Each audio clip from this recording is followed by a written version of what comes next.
Halo, Assalamualaikum warahmatullahi wabarakatuh teman-teman. Jumpa lagi bersama saya Anton. Di video ini kita masih belajar soal P3K keperawatan. Untuk mengefisienkan waktu, langsung saja kita ke soal yang pertama.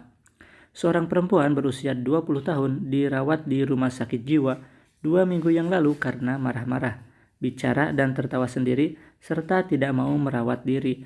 Hasil pengkajian mengatakan, saya tidak lulus pramugari karena pendek dan kulit hitam. Saya malu, ekspresi murung, dan tidak mampu memulai percakapan. Apakah evaluasi tindakan keperawatan pada kasus tersebut? A. Mandi, keramas, dan gosok gigi secara mandiri. B. Bercakap-cakap dengan pasien lain. C. Melakukan kemampuan positif. D. Halusinasi terkontrol. Atau E. Marah terkontrol. Kira-kira yang mana teman-teman? Untuk mengetahui evaluasi tindakan, kita harus tahu dulu diagnosa keperawatannya. Dan untuk menentukan diagnosa keperawatan jiwa, kita bisa melihat dari hasil pengkajian.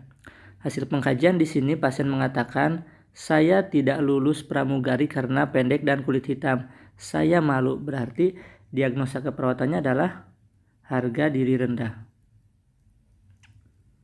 Nah, kriteria evaluasi dari harga diri rendah yang mana kira-kira?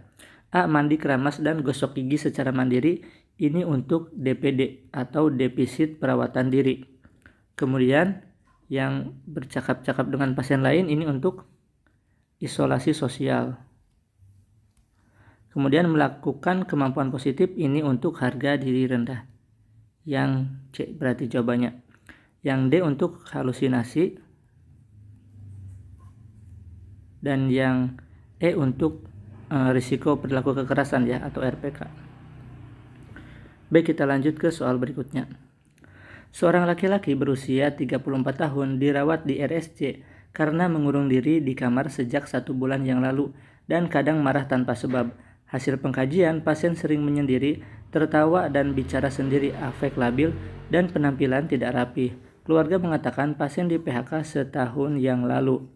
Apakah tujuan tindakan keperawatan pada kasus tersebut? A. Pasien mampu melakukan interaksi dengan lingkungannya. B. Pasien menunjukkan perilaku meningkatnya harga diri. C. Pasien mampu mengontrol perilaku marahnya. D. Pasien mampu mengontrol halusinasinya. Atau E. Pasien mampu melakukan kebersihan diri. Kira-kira yang mana teman-teman? Kita lihat dari hasil pengkajian. Pasien sering menyendiri, tertawa dan bicara sendiri, afek labil, dan penampilan tidak rapi.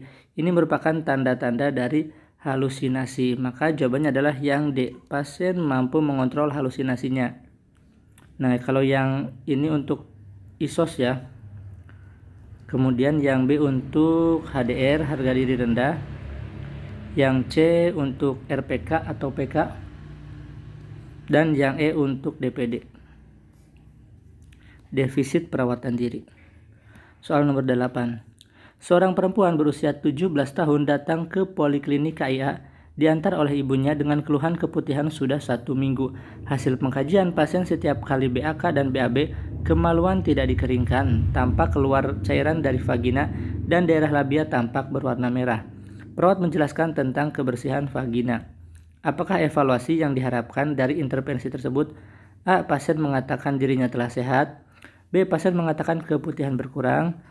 C. Pasien bersedia melakukan imunisasi HPV. D. Pasien dapat menjelaskan cara vulva hygiene.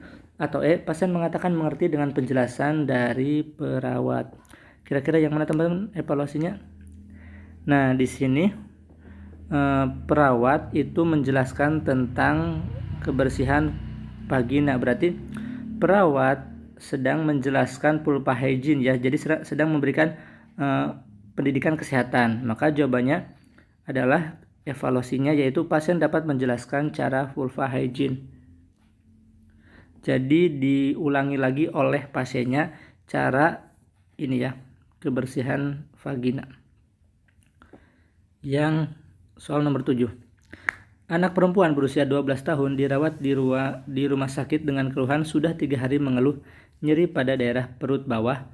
Hasil pengkajian, anak mengeluh nyeri pada saat buang air kecil. BAK tidak lancar, merasa tidak puas saat BAK, ekspresi meringis kesakitan, nafsu makan menurun, dan susah tidur. Apakah kriteria evaluasi yang diharapkan tercapai pada kasus tersebut? A. Tidak terjadi nyeri kronis. B. Nyeri berangsur berkurang. C. Kebutuhan tidur terpenuhi. D. Kebutuhan nutrisi terpenuhi. Atau E. Pola eliminasi dalam rentang normal. Kira-kira yang mana teman-teman? Di sini ada banyak tanda tentang nyeri ya. Jadi sudah 3 hari mengeluh nyeri. Kemudian hasil pengkajian anak mengeluh nyeri. Kemudian ada ekspresinya meringis kesakitan ya. Nih kesakitan. Maka jawabannya adalah nyeri berangsur berkurang ya, kriteria evaluasinya. Kemudian soal berikutnya. Oh iya, kenapa tidak terjadi nyeri kronis? Ya kan ini baru 3 hari ya teman-teman. Jadi kriteria evaluasinya itu ya adalah nyeri berangsur berkurang. Seorang perempuan. Halo teman-teman perawat, ada bimbel yang sangat terjangkau. Cukup bayar 1 kali bimbel berhari-hari. Bimbelnya 10 kali pertemuan dari jam 20.00 sampai jam 21.30 waktu Indonesia Barat. Teman-teman akan mendapatkan rekaman, modul, dan 2 kali tryout. Harganya sangat terjangkau, hanya 150.000. Bagi teman-teman yang mau daftar, teman-teman bisa hubungi nomor yang tertera di brosur atau teman-teman tinggal klik link yang ada di deskripsi. Ditunggu bergabungnya teman-teman. Perempuan umur 25 tahun G2P1A0 datang ke Poliklinik KIA untuk memeriksakan kehamilannya. Hasil pemeriksaan, tinggi fundus uterus didapat 21 cm. Berapa usia kehamilan pasien pada kasus tersebut dengan menggunakan rumus McDonald? Baik teman-teman, cara atau rumus McDonald itu adalah TFU dikali dengan 8/7. Nah, TFU-nya berapa? TFU-nya adalah 21 dikali dengan 8/7. Nah, 21 dibagi 7 adalah 3, 3 kali 8 adalah 24. Maka usia kehamilan pada pasien tersebut adalah 24 minggu, yang C. Soal berikutnya, bayi perempuan baru lahir dengan usia gestasi 35 minggu dirawat di perinatologi. Hasil pengkajian berat badan 2000 gram, frekuensi nadi 140 kali per menit, frekuensi napas 56 kali per menit, suhu 35,6 derajat Celcius, refleks hisap lemah, lanugo banyak, dan lemak subkutan tipis. Apakah pendidikan kesehatan yang tepat pada kasus tersebut? A. Ajarkan metode kanguru. B. Anjurkan menjemur di pagi hari. C. Anjurkan tidak memandikan bayi. D. Ajarkan cara membedong atau menyelimuti bayi. Atau E. Anjurkan untuk memakai sarung tangan dan sarung kaki. Kira-kira yang mana teman-teman jawabannya? Jawabannya adalah ajarkan metode kanguru ya. Istilah lainnya itu kanguru mother care atau perawatan metode kanguru PMK. Soal nomor berapa nih? Nggak tahu deh, soal selanjutnya aja deh. Seorang perempuan berusia 25 tahun dirawat di unit luka bakar. Hasil pengkajian luka bakar grade 2 dengan luas 35%, berat badan 50 kg. Tinggi badan 156 cm, tekanan darah 100/60 mmHg. Frekuensi napas 20 kali per menit. Pasien telah diberikan terapi cairan RL sebanyak 2000 cc. Apakah yang menjadi kriteria keberhasilan terapi cairan tersebut? A. Urin output 12,5 sampai 25 ml per jam. B. Urin output 25 sampai 50 ml per jam. C. Urin output 50 sampai 75 ml per jam. D. Urin output 75 sampai 100 ml per jam. Atau E. Urin output 100 sampai 125 ml per jam. Kira-kira yang mana teman-teman? Nah, kita harus tahu dulu nilai normal urin output. Nilai normalnya itu adalah 0,5 sampai 1 ml per kilogram berat badan per jam gitu.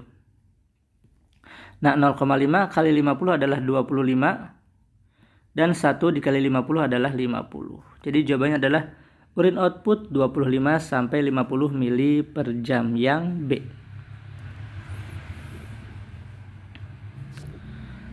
Soal berikutnya, seorang perempuan berusia 36 tahun dirawat di unit luka bakar. Hasil pengkajian luka bakar derajat 2 dengan luas 25%, berat badan 50 kg, tinggi badan 160 cm, kemudian tekanan darah 160/60 mmHg, dan frekuensi napas 20 kali per menit. Berapakah cairan yang harus diberikan pada 16 jam berikutnya dengan formula Baxter? Baik, berarti kita hitung dulu kebutuhan cairan dalam 24 jam. Jadi kebutuhan cairan dalam 24 jam itu adalah 4 dikali dikali berapa nih? Luas luka bakar adalah 25. Saya tulis dulu rumusnya. 4 dikali luas luka bakar dikali dengan berat badan. Maka 4 kali 25 dikali dengan 50. 4 dikali 25 adalah 100. 100 dikali 50 adalah 5000 ya. Ini adalah kebutuhan cairan dalam 24 jam. Kemudian 8 jam pertama itu diberikan setengahnya.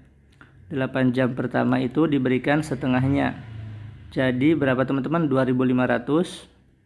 Kemudian 8 jam kedua itu adalah setengahnya lagi, yaitu 1/4. 1/4 dari 5000 adalah 1250.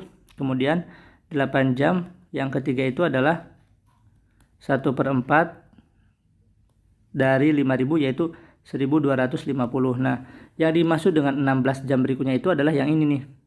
Setelah 8 jam, 8 tambah 8 jam, 8 tambah 8 kan 16. Jadi yang ini nih, yang 16 jam berikutnya. Jadi jawabannya adalah yang A, 2500. Soal nomor 2.